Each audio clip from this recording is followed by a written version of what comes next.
Hello, welcome back to our channel, and if you're new here, welcome again.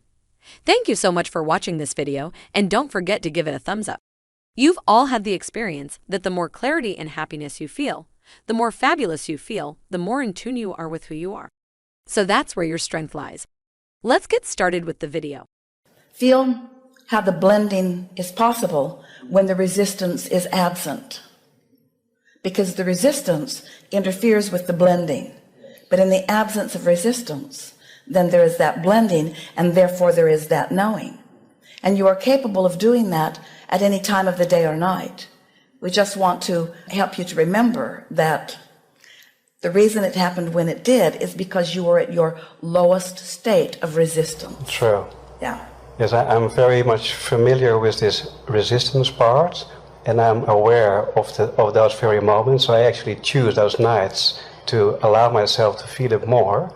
But there's a deep desire of that experiencing it inside out throughout the whole day. The nice part about that is, and we really want you to hear this, because there's a tendency to have a sort of extraordinary experience like that, where you can feel the wholeness of who you are and what felt to you like the newness of the whole earth experience.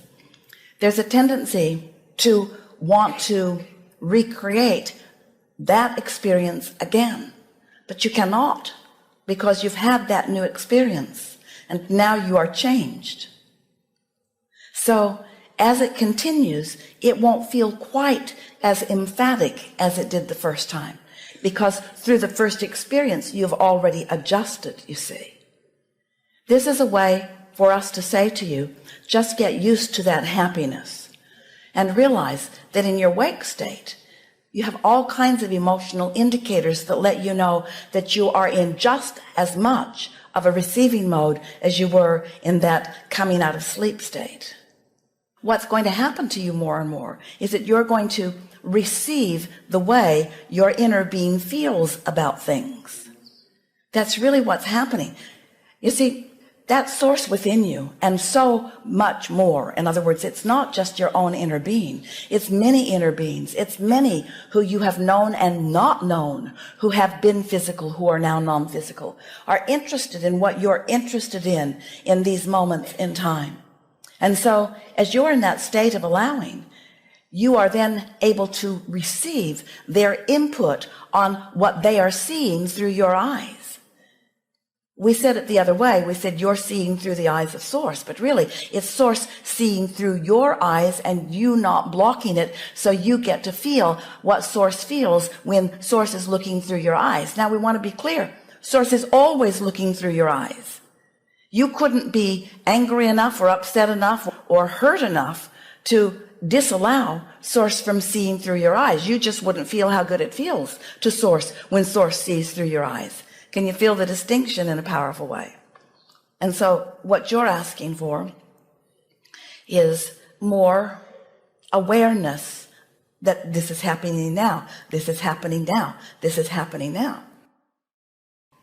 If your question is, how can I make everybody happy? The answer to that is, it's not your work. But if it is your quest to be a catalyst for happiness with everyone, then the singular answer is you must be happy first.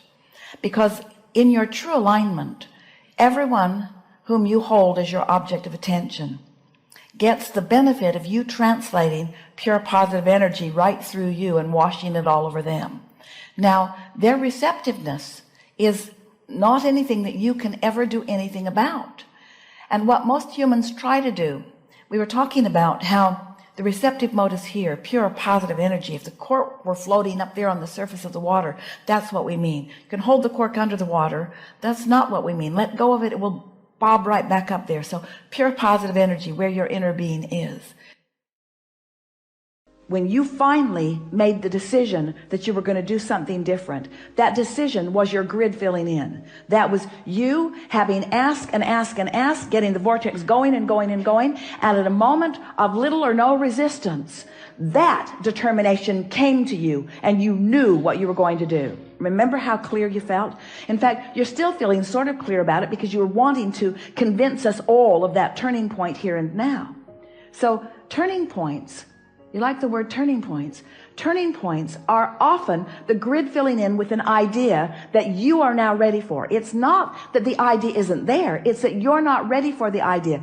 It isn't that you're not ready for the idea because you don't want it, because you do. It's because you're not ready for the idea because you're not a vibrational match to the desire. You're a vibrational match to the absence of the desire. Feel the difference? So you ready yourself for what's in your vortex by feeling better. And you feel better by leaving out the things that don't feel good and focusing on the things that do feel good. So it is this simple. Take the handful of things that feel good and just run them into the ground. Well, this is the same sort of thing. Get a handful of those things that are delightful to you and just play the loop again and again and again and again and again. Let it be your basis of traction.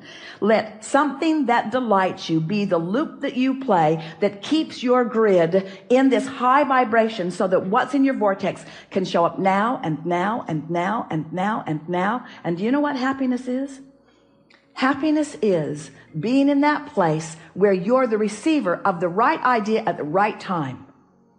Happiness is being in that place where something occurs to you at the most opportune moment. Happiness is being at the top of the stairs. You're getting ready to walk down. You don't know it, but your heel is caught in the hem of your pant leg. And you are about to take a header down the stairs. But the broader part of you knows that and gives you the inspiration to take hold of the railing. So when you go to move your foot and can't, you're stable. That's happiness. That's happiness. That's alignment. Happiness is moving in traffic and having an impulse to take this exit for no good reason other than you feel like it, or even taking it even though you didn't really mean to, because you turned your driving over to your higher power for a moment and you missed the traffic jam, or you missed the traffic congestion as a result of an accident. All kinds of things like this are happening to you all day, every day. But when you start deliberately being happy, deliberately beating the drum of things that feel good, deliberately discerning, deliberately molding yourself into better and better feeling places, when you do that deliberately and those things happen, now you have conscious awareness of it. When you get clear-minded like you are, and you understand how far you've come, and you have, and you realize how powerful your desire is, and it is, and then you deliberately focus upon the strongest desire that you have, which you spoke when you first sat down here, to be happy, to be happy, to be happy, to be happy. To be happy, meaning to be in alignment, meaning to be in control of my own thoughts, meaning to be in control of my own vibration, meaning to be in vibrational concert with the source within me, meaning to be in vibrational concert with everything that I put into my vortex, meaning right here, right now, being in alignment so that I will be the interpreter, the manifester, the realizer of the best that could happen in this moment. That's happiness. This moment, and this moment, and this moment, and this moment. It's not saving up for a vacation. It's not putting up with all this stuff. It's not going to work all week long doing stuff I don't want to do so that I can get some money, so that I can finally go do something that I do want to do. Because when you get there to do what you do want to do, you're not happy because you haven't been practicing happy at work. We know we've been taking a bit of long time here, longer than we promised at the beginning, but it's so worth contemplating. How happy am I? How happy can I be? How good can I feel? What's the best feeling thought that I can find right now? What's working in my life? What's working out? What do I remember that felt good? What's happening right now that feels good? How general do I need to be? You can always find something to feel good about. And when you do, and when you make that your habit, then the actualization of it, the realization of it, the manifestation of it is so pronounced in your experience that people will be flocking to you and saying, what is your secret? And you'll say, I'm happy. And they'll say, I know that, I can see that. That's why I'm asking you what your secret is. And you say, no, I was happy before I was happy. And they'll say, well, that doesn't make any sense at all.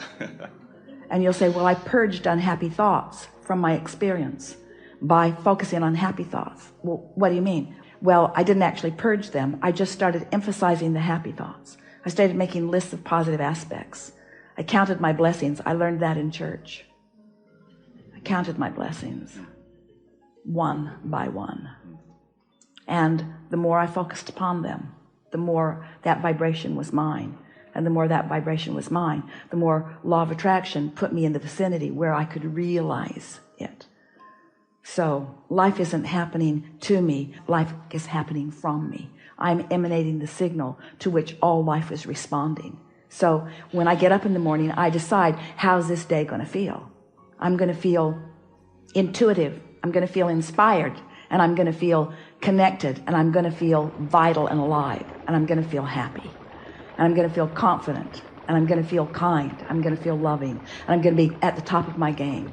I'm going to feel innovative, I'm going to feel energized, I'm going to feel invigorated, I'm going to feel inspired, but I'm going to feel inspired moment by moment. I'm going to feel guided, I'm going to feel worthy,